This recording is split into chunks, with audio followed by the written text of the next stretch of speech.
sa paan, napaka sa mga dugot. Basta ang imong pagsimba nga imuhon sa Ginoo, ikan sa imong singkasing, kana siya nga pagsimba, usa ka pagsimba nga makapaymaya sa imong Ginoo. So muna nga we should not conduct no kanang agad gamay dili ang pagsimba.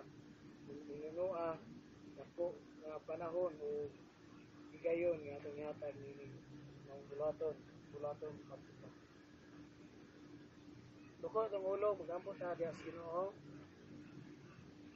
Father God in heaven, Kao Dios, magtudlo gid kanamo sa makanunayon, makadagan Lord. Ako Ginoong gihangyo ikaw nga ang matag usa o Dios nga mga una-una kasing-kasing Ginoo. Dili nila o Dios sa tagan og gamayng dili ang pagsimba kanimo. Minuwa o Dios kung naay mga dagang panahon sa mga kiat, Lord, sa mga butang nga bangkaw galingon lang Ginoo. Hinaot unta o Dios ang matagusa. Ila Ginoo isilsil sa una-una o sa kasing-kasing Ginoo. Nga ang pagsimba o Dios usa ka butang nga makapahimuot kanimo. Mao ni siyang higayuna nga malipay ka nga magtan-aw kanamo. Morning panahon na o Dios nga mahimuot ka nga magsud-ong sa imong mga anak ug mga alagad.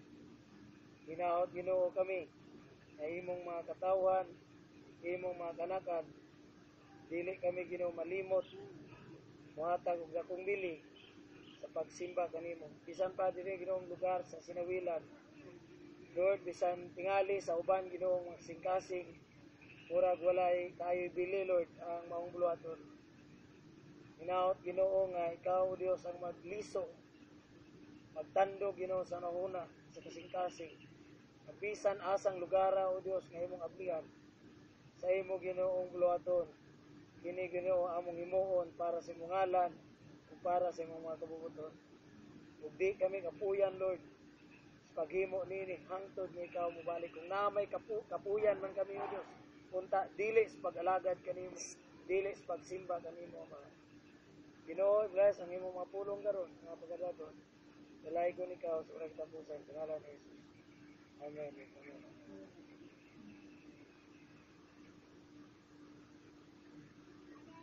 Ang atong lesson is Caleb, the courageous soldier of God. So, si Caleb, usa kami sugon nga sundalo sa Dios. Uban, kalawan. Kapulan. Okay pa rin kalawan. Alawan o kapulan. Way gugmas, pag-alagad, Ginoo. Mabuluhaton. Manay na kong problema. So, si Caleb is the courageous soldier of God. Isugon nga sundalo sa Dios. Sa teksto niya, nasa Numbers 13:26 to 33, and Joshua 6 to 15.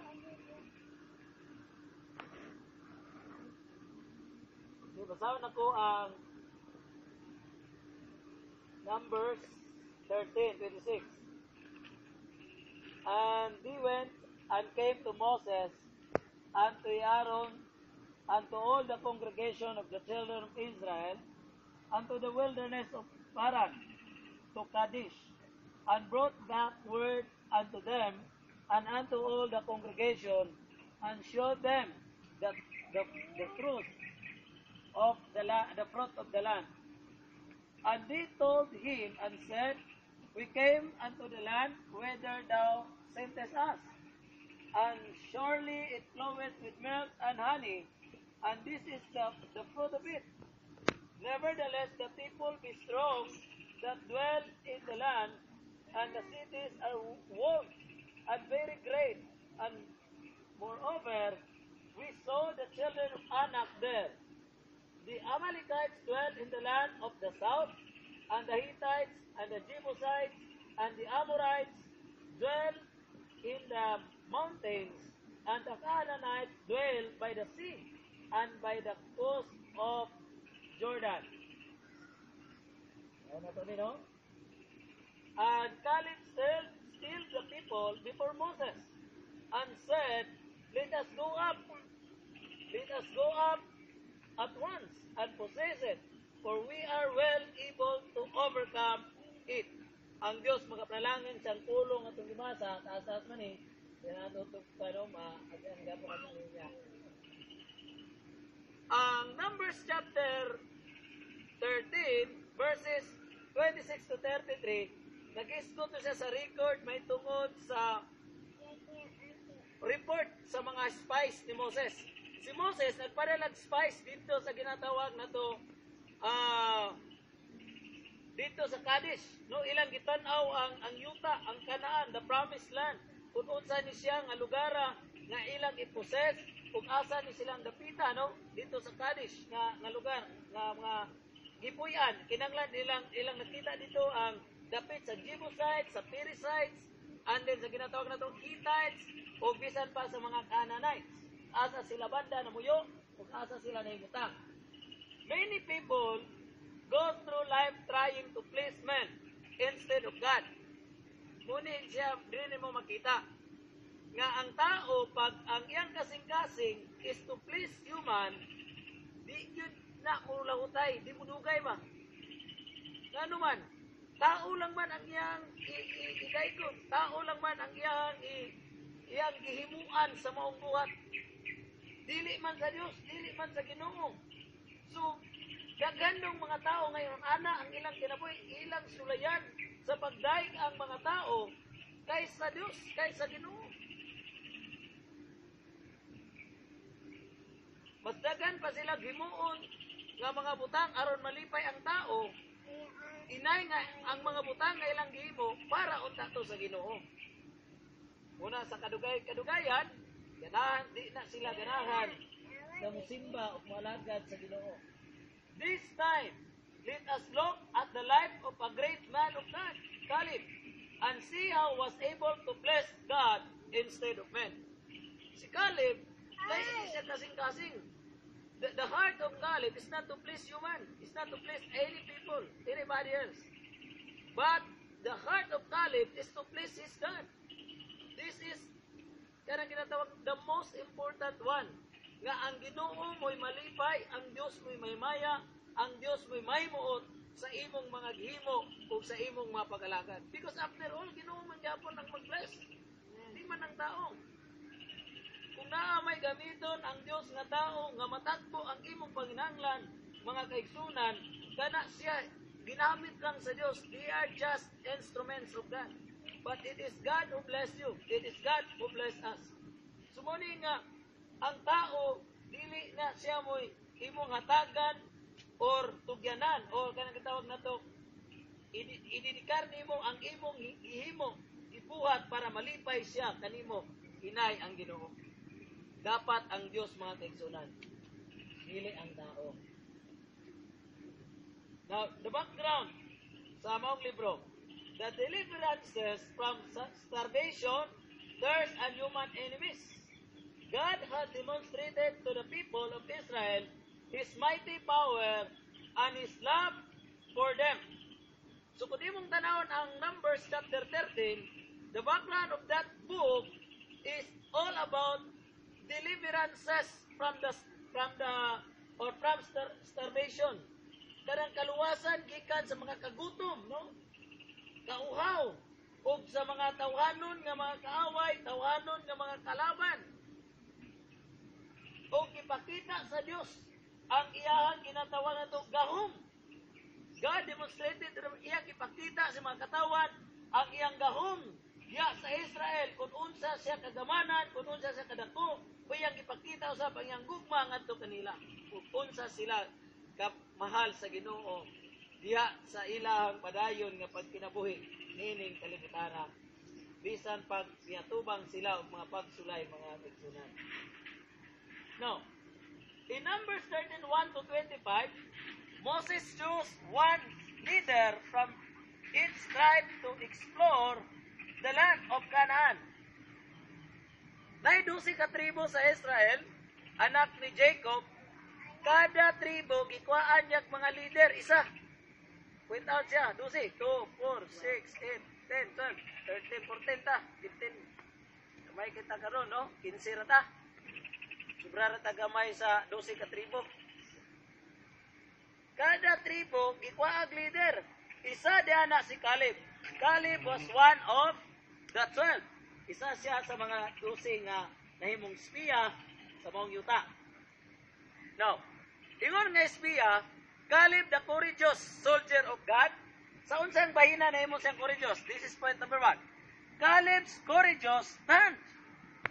Kanang ang kaisog ni Caleb, mibarog siya sa kamaturan. Mibarog siya sa ginatawag ito, pulong sa Dios, sa mga saad sa Dios.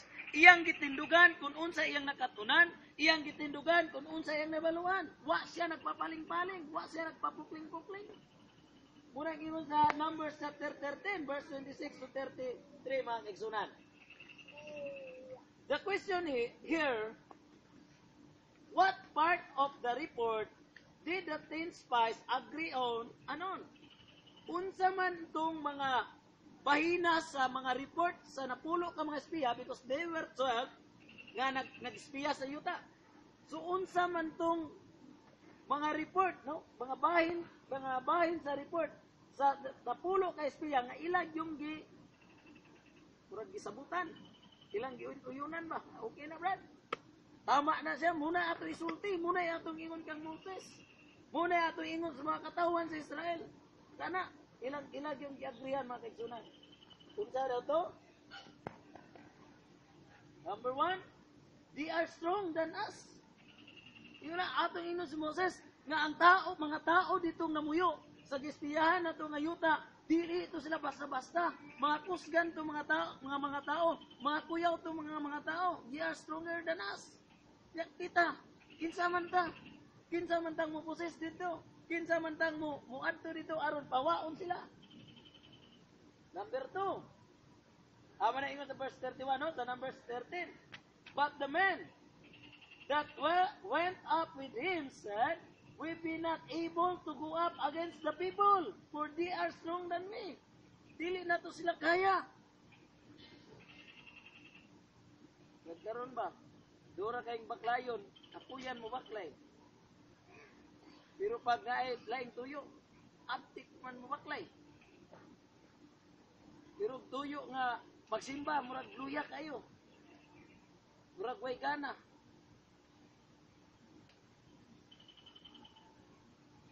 Kining para sa Ginoo, aptik, di ta madlok.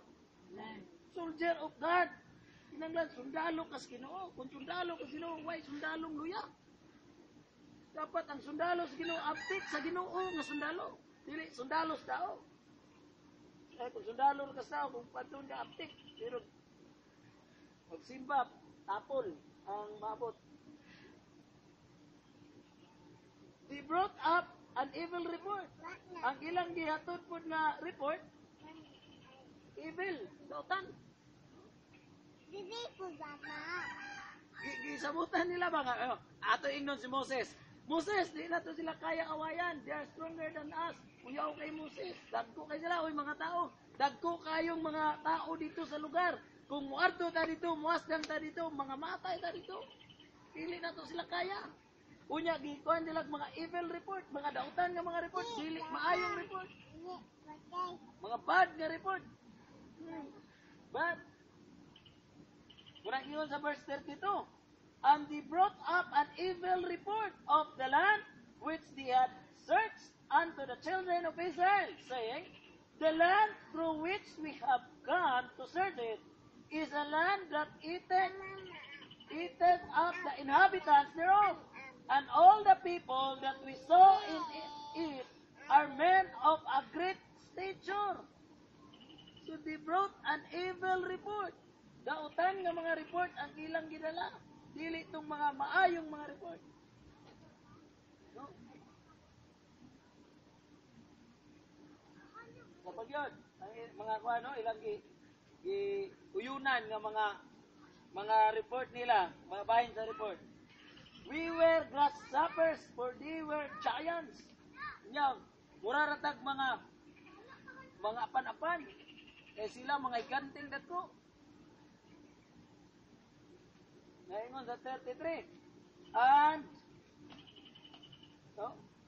And there were we saw the giants, the sons of Anak, which come of the giants, and we were in our own sight as grasshoppers, and so we were in their sight. Mga grasshoppers lang ta.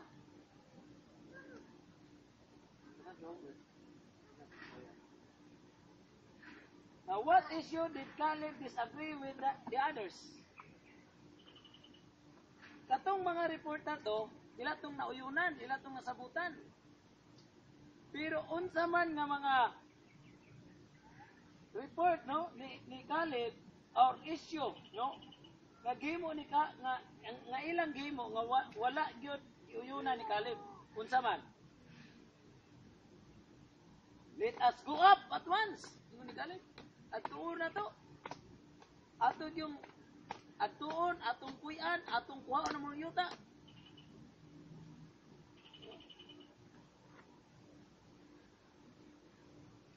Let us possess the land. Let us overcome it. Now, look. Si Caleb, wag gyud negative nga iyang gingon, no? Let us go up at once. Let us possess the land. Let us overcome it. Muna yun ni Caleb. And Caleb stilled the people before Moses and said, let us go up at once and possess it. For we are well able to overcome it. Kaya nato sila. Kaya nato silang pakikawayan. Kaya nato silang pakibatukan. Kaya nato silang i-overcome. Because of God. Because of the Lord. Soldiers of God, no? Sundalo sa Ginoo, sundalo sa Dios, ate. Dili talawan og tapulan, no?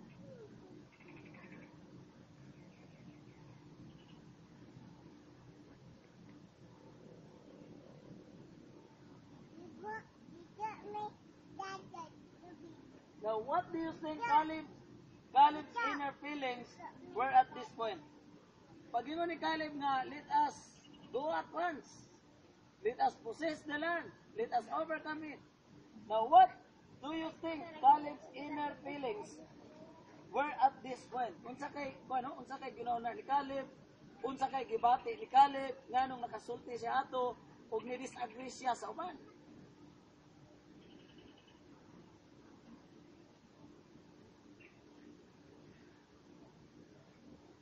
Ningon siguro si Caleb nga, naay Ginoo, naay Dios. Bukang Ginoo nga akong gisimba, Ginoo nga tinuod. Dili Ginoo sa juk-juk.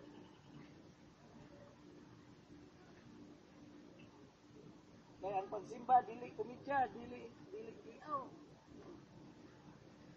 Dili juk-juk ang pagsimba. Ang pagsimba is balaan, sagrado para sa Ginoo ang magsimba. Bisag napakay laom sa kasilyas. Basta kay mong gihimo nga pagsimba sa Ginoo. Bulahan na siya nga pagsimba.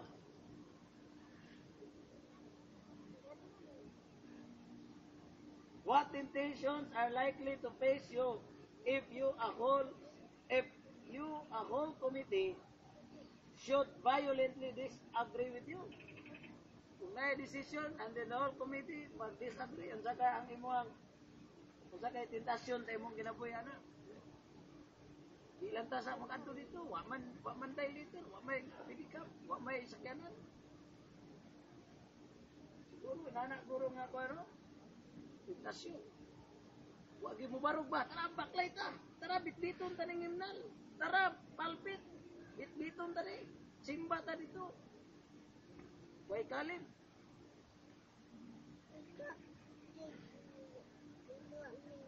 Caleb is a soldier of God. He is a great man of God. He wants to serve God with all his life. Kung ginay nasa kasing-kasing ni Caleb. So kung naasa tuan ni siguro, pero nga, di lang siya tawa. Huwag na ituan. Text. May reply. Ala na yung naldram. Ato na ito, kakapoy. Lagi tao siguro nga Paano ba? Way kalib ba? Way lisod pag way kalib.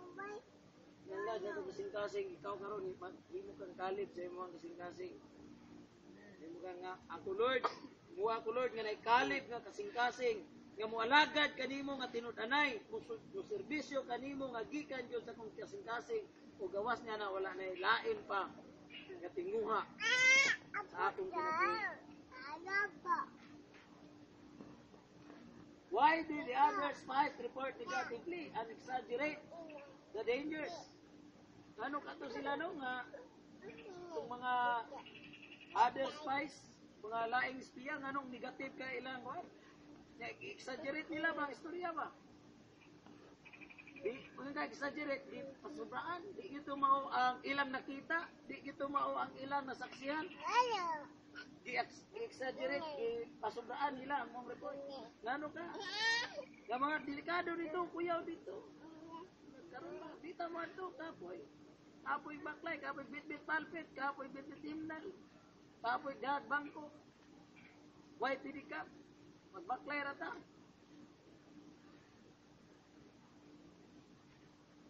Hindi sa una, mag-funeral me, git-ngit kayo, padadaw palili, baklay. Funeral. Aday pala, padadaw palili kung batisingan ninyo nagbaklay, layo pa na. Sus, kaduura ng Lily Street o simbahan na to karon. Maklayo na muna, magbitbit o akordeon, magbitbit o himnal, mag-ulan pa. Ngit-ngit kayo. May spot. Magsulo me, ngit na magsulo. Palas o palili, nakakistingan po na mo nagbaklay, cottage prayer. Because if you put your heart as a servant of God, soldier of God, whatever kind of services, you will do it for God. Buhaton gina nimo para sa Ginoo. Lawas lay kapuyan nimo ba? Lawas lay kapuyan. Pero ang imong kasing-kasing, ang imong espiritu, init permanente. Normal man yung lawas kapuyan, normal man pero madapa gani sa espiritu nga bisan kapoy imong lawas. Pag ang imong espiritu diya sa pag-alagad sa Dios mainiton kayo, ang lawas nimo nga luya madala pa.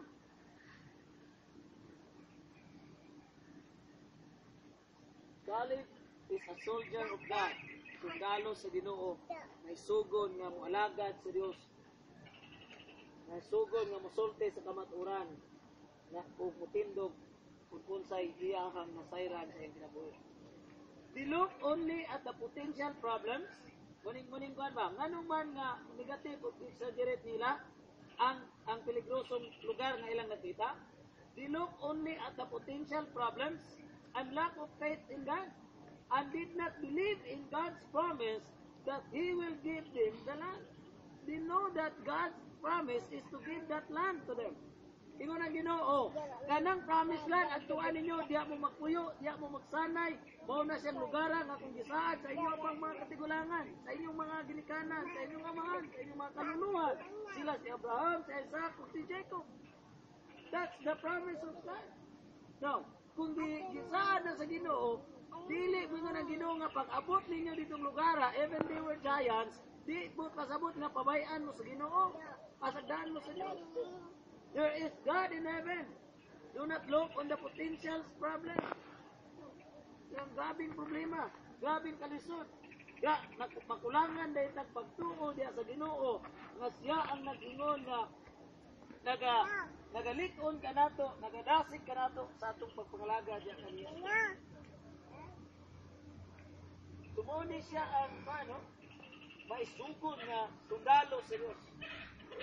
Dili talawan. Kabaw na nga dili kapulan sa pag-alaga sa Ginoo. Now, cite the examples karon. We're in the views. Cite examples today. We're in the views, values, behaviors of many people around us differ from our beliefs. Nagpalibot ka na ito ba? Cite na itong mga example na on naman karon nga mga makita na ito. Nga may tungod sa ilang mga views, sa ilang mga values, sa ilang behaviors, nga nagpalibot ka nato karon sa ilang mga baruganan, sa ilang mga gituan. Hingga ka sila. cheating on exams and taxes. Kaya galing, bisan sa inyo sa may school, ay yung mong pangupya. Ito may pulo sa check, sa kurek kung nangupya mo. Right. Kagawin mo, bisan pag kurek ka, huwag ka po'y pulos. Dapat, do not cheat. Kaya kung ma-practice mo, exam pa lang na imong gi-cheat. Dapat mong cheat, imong gitikasan ba? Gitikasan imo imong kagalingon, gitikasan imo ang imong classmate. Do not cheat on exams, do not cheat on taxes. Huwag mo tayo taxes. Kung itong mga nag-tax, dili tayo cheat. Whatever cheating, di mangilog, kaya maanad mo. Maanad o mangilabot, maanad na ang kadugayan. No? Hindi rin ginagmay, dahil ginagpo. Mag-anan.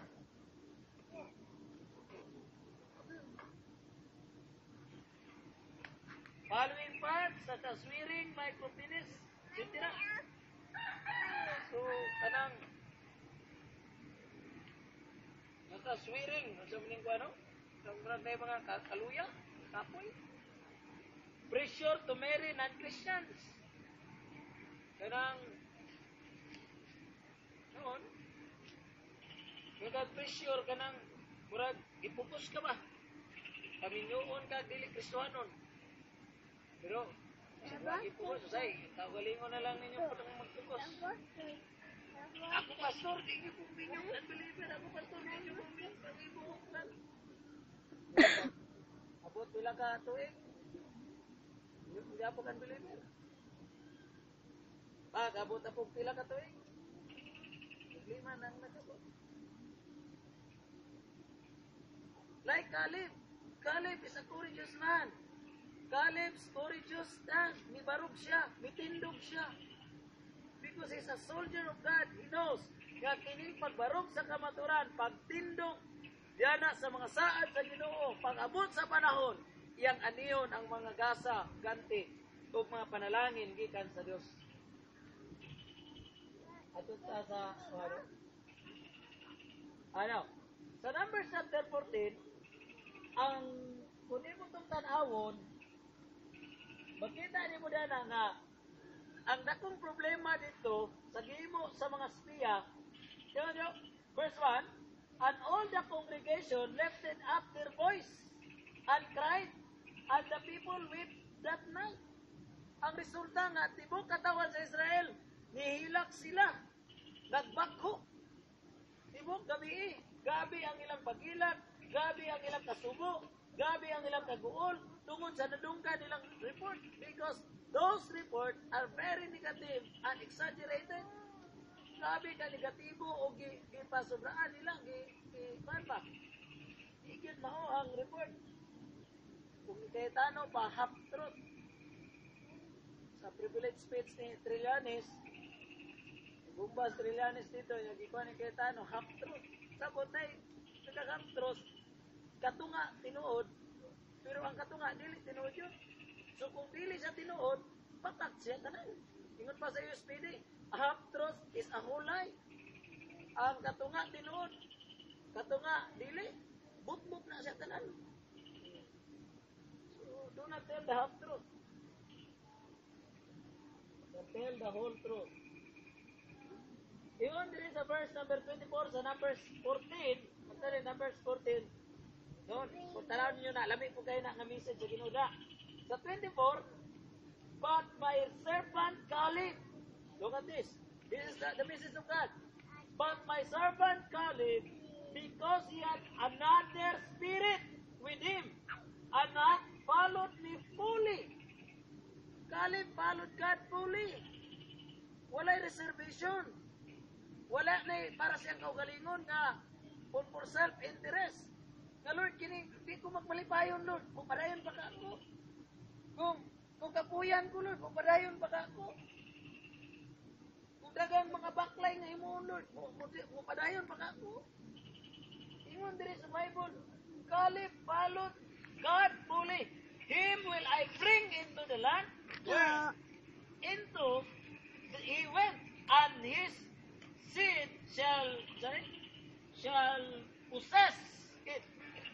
Si Caleb, iyang dadon dito sa ginatawag na to, promised land, ug ang iyang mga kaliwatan. Because the 10 spies, the other 10 spies, wa gyud sila makasulod sa promised land, nangamatay sila dito sa wilderness, pati itong ilang mga kaliwatan, wala gipasulod sa Ginoo sa promised land. Because they don't tell the whole truth. They don't stand.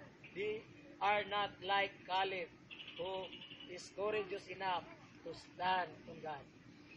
Ang question karon sa atong kinabuhi, nagabarog ba ta sa Ginoo? Nagabarog ba ta sa kamaturan? Naa ba sa atuang kasing-kasing ang ginatawag na pagtuman o pagsunod yun sa Ginoo? Now, let us look on ourselves. Personal examination. Lord, nagasunod yun ka ako kanimo. Tinuod yun ka ning akong pagpangalagan kanimo. Kinasing-kasing yun ka ning akong pagsunod kanimo. Kung naabay mga pagsulay, naay mga potential problem nga mag-abot sa akong kinabuhi, mupabilin pa ba kong mutindog, mupabilin pa ba kong mupadayon pa ba ko sa pagsunod kanimo. Mahimo ba kong sama kang Caleb nga maisugon yun nga mualagad, maisugon yun nga musunod, maisugon nga mubarog sa kamaturan. Naulay mga tuba nga nagsugon sa panahon nga imong pangutan ko ng mga asa na kang kahina, asa na kang banda sa imong pagpapalaban. Thus, Caleb courageous and strong as ever. Hindi no? Tungod sa kaisog ni Caleb, likon siya sama sa batanon pa. Nasa Joshua chapter 14 verses 6 to 15. Joshua chapter 14 verses 6 to 15. Nga, wala gyud na luyas Caleb kung sabot na kung unsa iyang kusog sa nag-edad siya 40, sa nag-edad siya 85 mao gyapon kusuga. God's blessing. Now, note, this all about 5 to 7 years after the Israelites crossed the Jordan River into Canaan. Kining pag-isgot daw ani 5 to 7 years after the Israelites crossed, humana sila. Na nakatabok na sila sa Jordan River ba? 5 to 7 years na. Ang ilang ang nakalabay. Ang kusog ni Caleb kaniadto hangtod niining mga tuiga mo gyapon. Ato tanaw na. How old was Caleb when Moses sent him to explore the land of Canaan? Kabalo mo pila edad Caleb? 40 years. Nasa verse 7. Okay, sa verse 7. 40 years old was I when Moses, the servant of the Lord, sent me from Kadesh Barnea to spy out the land. And I brought him word again, as it was in mine heart. Look, nakita ni Caleb itong mga giants. Nakita ni Caleb itong mahimong problema dito sa ginatawag na to sa lugar nga ilang gispiyahan sa Kadesh Barnea. But ingon ni Caleb, gidala nako ang pulong kung unsa tong naa sa akong kasing-kasing because he trusted God. He's a soldier of God. Tao siya nga musunod yun sa Ginoo, mga lagad yun sa Ginoo, way kaluya-luya, way kakapoy-kapoy, diya sa pag-alagad o paghimaya sa Ginoo kining tawana. 40 pa yung gida dito. Gidaan niyang tinuod nga pulong. Kung sa itong pulong nga na siyang kasing-kasing, tinudlo sa Dios nga iyang ialagaran natin sila. Ang ato bang kasing-kasing tinudloan sa Dios? Dali sa Ginoo nga kung unsay gusto sa Dios nga kahimo sa tuwa, mao pod ang atong tumano no Ginoo. Daw kung tinudloan, daw sama kang Caleb, nagkaralanginan